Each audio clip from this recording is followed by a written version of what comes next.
अखण्डमण्डलाकारं व्याप्तं येन चराचरं तत्पदं दर्शितं येन तस्मै श्री गुरुवे नमः। हमारे सभी दर्शकों को सादर प्रणाम। जय श्री कृष्ण, राधे राधे। मित्रों, मैं पंडित प्रेम शंकर शर्मा उपस्थित हूँ आज फिर एक नए विषय के साथ। आज हम लोग जानेंगे राहु काल के बारे में।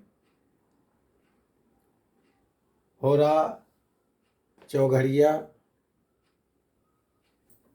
इस वीडियो के पहले आप लोग जो देखे हैं उसमें होरा ज्ञान विचार और चौघड़िया के बारे में बताए हैं। तो चौघड़िया जैसे ही ये भी है, इसका भी जो है दिनमान या रात्रिमान का जो है 8 भाग करके फिर जितना मान आता है उतने दिन का जो है एक अष्टमांश होता है। अष्टमांश को जो है उसी तरह निकाला जाता है जैसे हम लोग चौघड़िया वाले मुहूर्त में निकाले थे। और इस अष्टमांश मतलब दिनमान, उस दिन का दिनमान हमने एक 5/6/2022 दिन रविवार का दिनमान लिया है जो 33 घटी 46 पल है। इसी को जो है 8 भाग में करना है। सबसे पहले इसको जो है हम लोग सूर्योदय और सूर्यास्त ज्ञात कर लेते हैं इस दिनमान के द्वारा। तो जैसे आप देख रहे हैं यहाँ पे सूर्योदय उस दिन 5 जून को 5:45 काशी पंचांग के अनुसार और सूर्यास्त 6:45। दिनमान 33 घटी 46 पल का है उस दिन। और इसको हम लोग क्या करेंगे, सबसे पहले इसका जो तरीका है 33-46 को 5 से जो है भाग देंगे तो 5 छंग 6 बार गया, 5 छंग 30, 33 में 30 निकाल दिया तो 3 बचा। इसको जो है मिनट बना लेते हैं तो 6×18 180 मिनट हो गया। और 46 जो है यहाँ पे जो बचा है इसको यहाँ पे ले लिया तो 180 + 46 ये हो गया 226। इसको 5 से भाग दिया तो 5 4 बार गया, 5 चौक 20 और 22 में से 20 निकाला, 2 बचा। यहाँ पे 6 बच गया, 6 को जो है नीचे ले लिया, 5 बार गया, 5 में 25 यानी 6:45। उस दिन सूर्यास्त जो है काशी का 6:45। और इसको क्या किया 6:45 को, इसको अगर रेलवे टाइम के हिसाब से पकड़ेंगे तो 18:45 हो गया 6:45। और इसमें सूर्योदय जो है काशी का 5:15 है तो 5:15 इसमें से निकाल दिया, बचा 13:30 अर्थात 13 घंटा 30 मिनट। इस 13 घंटा 30 मिनट को अब हम लोग को इसको 8 भाग में करना है, क्योंकि उस दिन जो है राहु काल निकालने के लिए किसी भी दिन का राहु काल निकालेंगे तो दिनमान जो है या रात्रिमान हो तो उसको 8 भाग में बांटेंगे। यहाँ पर हम लोग दिन का राहु काल देखना है, इसके लिए इसको 8 से भाग दिए तो 8 एक बार गया यहाँ पे 8 और 5 बज गया। इसको जो है सेकंड में कर लेते हैं तो 60 को 5 से जो है गुणा कर दिया, 6×5 = 30, 300 सेकंड आ गया। इसमें 30 यहाँ पे जो बचा है यहाँ पे ले लिया, 30 मिनट को 330 हो गया। अब 330 को फिर 8 से भाग दिया तो 8 चौक 32, 4 बार गया और यहाँ पे बच गया 1 और 0 यहाँ पे ले लिया तो 10 हो गया। फिर एक बार फिर बाजी किया तो इसको अटकन्ना मार, और यहाँ पे 10 में से 8 गया, 2 बच गया। यानी 1 घंटा 41 मिनट का अष्टमांश हुआ उस दिन। पहले रविवार, कोई भी दिन हो, रविवार से लेकर शनिवार तक सूर्योदय के समय इतना समय तक 1 घंटा 41 मिनट तक किसी भी वार में राहु काल नहीं रहता। उसके बाद रविवार को राहु काल देखना है तो सूर्योदय हो रहा है 5:15 पर। इसमें जो है रविवार को 8वां, ये जो 8 भाग किए हैं हम लोग, उसमें से 8वां भाग जो है राहु काल का समय होता है। सोमवार को दूसरा भाग, मंगलवार को 7वां, बुधवार को 5वां, गुरुवार को 6वां, शुक्रवार को 4था और शनिवार को तीसरा भाग जो है वो राहु काल का समय होता है। इसको क्या करेंगे हम लोग, अब सूर्योदय में 5:15 सूर्योदय है तो उसमें 1 घंटा 41 मिनट जोड़ दिया, अर्थात 6:56 6:56 ये पहला भाग हो गया, 5:15 से 6:56। फिर दूसरा हो गया 6:56 से इसमें 1:41 जोड़ दिया तो 8:37 हो गया। ऐसे ही सब तीसरे में, चौथे में, 5वें में जो योग आता जाता है उसमें 1 घंटा 41 मिनट जोड़ते जाएंगे। तो हमें रविवार का राहु काल देखना है तो रविवार को राहु काल जो है 8वें भाग में लगता है। तो 8वां भाग उस दिन जो है 17:02 से लेके 18:43 अर्थात सूर्यास्त के समय तक। यहाँ पे जो 2 मिनट का फर्क आया है वही 2 मिनट आपको सब जगह मिलेगा।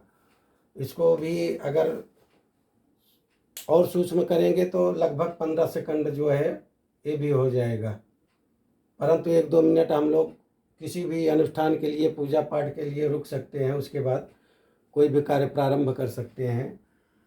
तो 2 मिनट छोड़ दिया है वहाँ पे। तो 17:02 से लेके 18:43 तक रविवार को राहु काल रहेगा। उस समय चौघड़िया जो है रवि की ही रहेगी, जिसे उद्वेग कहते हैं। वो चौघड़िया अशुभ कही गई है। चौघड़िया वाली वीडियो देखेंगे तो उसमें आपको डिटेल में प्राप्त होगा।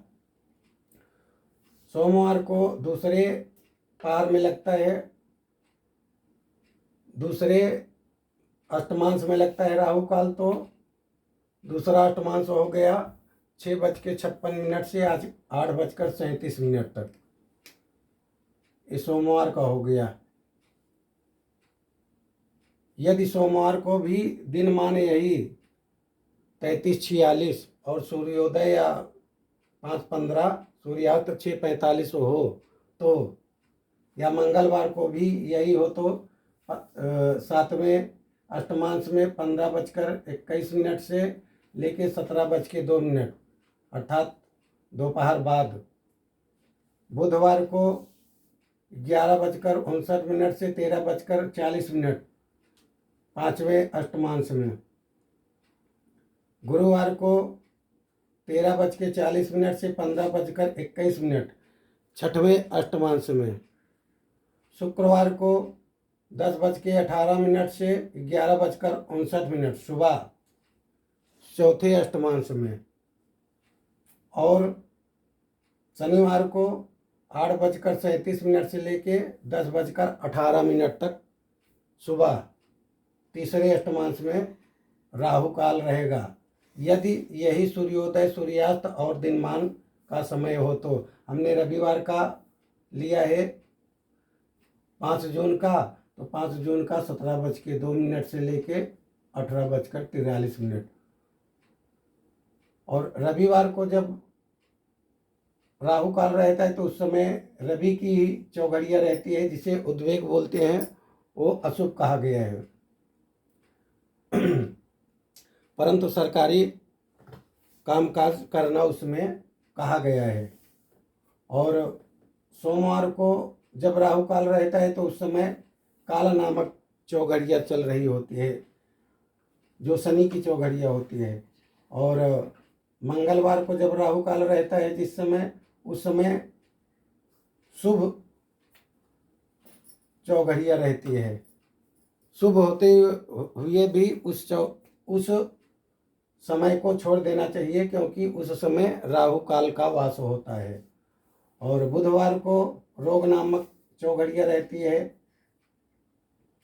गुरुवार को अमृत नामक, जो सर्वोत्तम कही गई है चौघड़ियों में, परंतु उस समय जो है राहु काल रहता है तो उसे जो है त्याग देना चाहिए।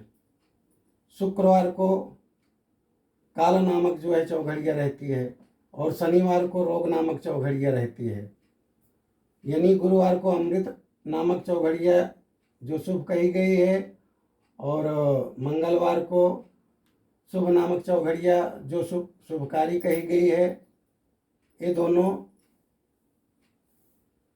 चौघड़ियों में राहु काल का वास होता है इस दिन, इसलिए इसमें ये सब कार्य जो कहे गए हैं चौघड़ियों में, उसे त्याग देना चाहिए। यह समयावधि प्रत्येक नगर के दिनमान के अनुसार परिवर्तित होती रहती है। जैसे आप जिस शहर में रह रहे हैं उस शहर के अनुसार देखेंगे तो। एक बात और यहाँ पर ध्यान देने योग्य है, बुध अभिजीत मुहूर्त प्रतिदिन रहता है। दिन में दिनमान का आधा करने के बाद, जैसे दिनमान को यहाँ पे हमने घंटा मिनट में निकाला है 13 घंटा 30 मिनट। अब इस 13 घंटा 30 मिनट को आधा करना है तो 2 से भाग दे दिया, 2 छंग 12, 6 बार गया, 1 बचा यहाँ पे, इसको मिनट बना लिया, और 60 और 30 यहाँ पे जोड़ दिया, आ गया 90। फिर 2 से भाग दिया तो 45 आया, यानी 6 घंटा 45 मिनट अर्ध भाग हुआ। दिनमान का आधा भाग 6 घंटा 45 मिनट। इस 6 घंटा 45 मिनट को सूर्योदय में जोड़ दिया, 5:15 पर सूर्योदय हुआ है, और 6:45 इसमें जोड़ दिया तो ठीक 12 बजे जो है दिनमान का आधा भाग होता है। और अभिजीत मुहूर्त अर्ध भाग के 24 मिनट पहले और 24 मिनट बाद तक कहा गया है। अर्थात 12 बजे जब दिनमान का अर्ध भाग हुआ तो 12 में से 24 मिनट निकाल देते हैं, अर्थात 11:36 से 11:36 से 12:24 तक अभिजीत मुहूर्त रहता है प्रत्येक दिन। परंतु बुधवार को दिन अभिजीत मुहूर्त नहीं होता। उस समय बुधवार के दिन जिस समय अभिजीत मुहूर्त रहता है उसी के आसपास जो है राहु काल का वास रहता है। इसलिए बुधवार के दिन कोई भी कार्य अभिजीत मुहूर्त के समय में नहीं करना चाहिए, क्योंकि उस दिन अभिजीत मुहूर्त नहीं होता है। और क्या नहीं करना चाहिए राहु काल में? वाहन, मकान, मोबाइल, कंप्यूटर, टेलीविज़न, आभूषण या अन्य बहुमूल्य वस्तु, इनकी खरीदी नहीं करनी चाहिए। और विवाह, सगाई, धार्मिक कार्य, गृह प्रवेश, कोई भी मांगलिक कार्य इस समय नहीं करना चाहिए जब राहु काल लगा हो। तो यज्ञ, नए व्यवसाय का शुभारंभ भी नहीं करना चाहिए जिस समय राहु काल लगा हो। क्रय विक्रय अर्थात खरीदना और बेचना, यात्रा, लिखा पढ़ी या वही खातों का शुभारंभ भी इस समय नहीं करना चाहिए, परंतु यदि अति आवश्यक हो तब उसका कुछ उपाय है, वो करके हम उस कार्य को कर सकते हैं जो कहा गया है। जैसे आवश्यक यात्रा करनी हो तो मीठा दही खाकर 10 कदम पीछे की ओर चलकर आगे की यात्रा प्रारंभ करें। यदि आवश्यक मंगलकारी या शुभकारी कोई कार्य करना हो तो हनुमान चालीसा का पाठ पढ़कर पंचामृत पीने के बाद कार्य प्रारंभ करें, तो उसमें शुभता आती है, अर्थात हनुमान जी की कृपा प्राप्त करके तब जो है कोई भी कार्य प्रारंभ करना चाहिए।